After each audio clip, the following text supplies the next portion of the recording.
Hello everyone, hope you are fit and fine. I am doing it. Today is the 15th day of learning English words. Today's word is genre. It's a noun. It has two syllables. Genre. It means a category or type of music, books, movie, etc. The synonym of the word is category, type, class, style. And the antonym of the word is mixer, hybrid.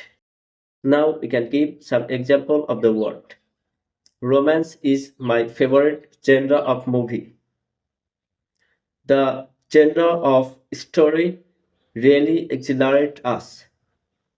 Comedy is a light-hearted genre that makes people pleasure.